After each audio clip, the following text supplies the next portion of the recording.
Good morning, students. Welcome to the Sun Public School Duck online classes. Dear students, आज हम हमारी geography जो है उसका फर्स्ट चैप्टर आवर इन्वायरमेंट, हमारा पर्यावरण कैसा है, इसके बारे में हम रीड करेंगे। सो स्टूडेंट्स, एसएसटी की बुक में page number 5 chapter number first और ध्यान से देखें। All forms of life can exist on the earth due to the presence of several forever factor which surround the living things। सारी चीज़ों का जो अस्तित्व है वो पृथ्वी पर है और सारी यहीं पर ही फॉरएवर है। द टर्म इन्वायरमेंट, जो इन्वायरमेंट है, refer to all external condition in which is the organise lives.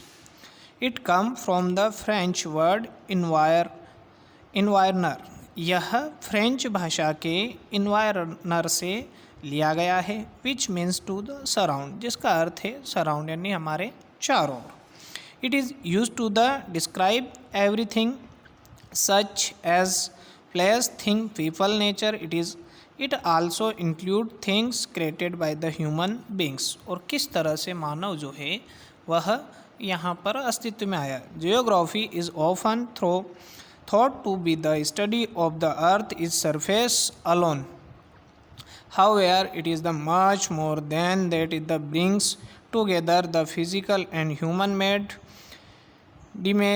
dimensions of the world at the geography studies place, people and environments। कि किस तरह से स्थान, लोग और पर्यावरण, also environment is the sum of all condition that surrounded and the influence a human being at any given point of the time and shape। environment consists of the natural environment and the human made environment। दो तरह का ये environment, एक natural है और एक human made, मानव निर्मित environment है। फर्स्ट जो है natural environment, the immediate natural surrounding of the condition it which living beings exist and the develop their characteristics make the natural environment। कि किस तरह से नेचुरल इन्वायरमेंट जो है वह प्राकृतिक चीज़ें किस तरह से उसमें ये चीज़ें हम देखेंगे। उसके बाद the natural environment has two components, biotic, abiotic. इसके दो हैं कि एक तो बायोटिक और एक एबायोटिक। बायोटिक जिसमें जैविक, जिसमें जीव रहते हैं। देखें भाई, this environment include all living things in a ecosystem. Biotic components include the animals, plants, the micro organism. ये सारे बायोटिक यानी कि जैविक के अंडर या उसके अंतर्गत आते हैं। पेज पलटे स्टूडेंट्स, अगला देखें कि इसके बाद में एबायोटिक क्या है। Abiotic, this refer to all non living this ecosystem such is the land, air, water, etc। The land on which we lives is not a man made things but is the has been created throughout the natural progress। Similarly, air, water, natural vegetation, it is all also occur naturally here। The land refer to the lithosphere while air and water indicated atmosphere and the hydrosphere respectively। The plants and animals are the major part of the biospheres। कि ये इसके महत्वपूर्ण हिस्से माने जाते हैं। Structure के माध्यम से आपको समझाया गया है। Let us study all this four domains of the earth to the understand the environmental well. इन चारों परतों, इन चारों भागों के माध्यम से हम इसको समझ सकते हैं। देखें भाई, द लिथोस्फीयर पहला जो हिस्सा है। The lithosphere is the outer most soil surface layer of the अर्थ। कि ऊपर का जो हिस्सा है उसको लिथोस्फीयर कहते हैं। It is the also sometime called the crust. इसको कुछ समय के लिए क्रस्ट कहा गया। The word lithosphere, lithosphere word जो है यह drive from the Greek word lithos which means the stone, जिसका अर्थ होता है पत्थर।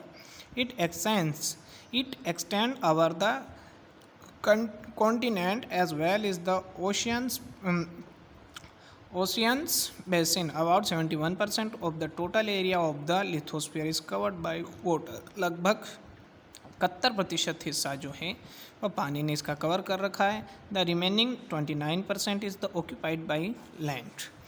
The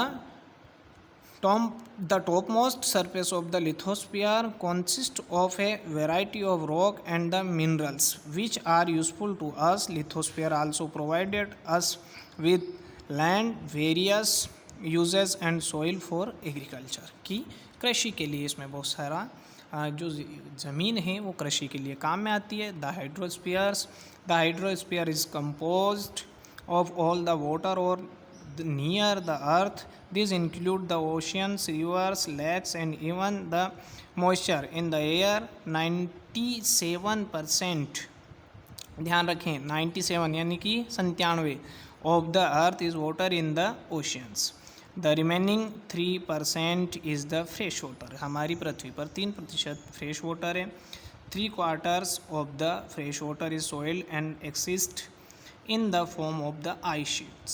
Water support all form of life. Water is found in the 3 stages। यह 3 भागों में मिलता है। soil, ice, liquid water and the gaseous water vapor. Fresh water is the made available on land throughout the process of the water cycle। अब हमारा जो तीसरा बिंदु है वह महत्वपूर्ण है, इसको समझे भाई। The atmosphere. The layer of air surrounds the earth is called the atmosphere.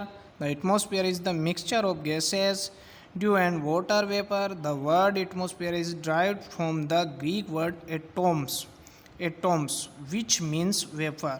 The atmosphere protect us from harmful reactions, radiations and scoring heat of the sun. ये हमारी सन से सेफ्टी या सुरक्षा करता है। सो स्टूडेंट्स, आज हम यहीं तक पढ़ेंगे। मुझे उम्मीद है आपको समझ में आया होगा। सो थैंक्स, धन्यवाद।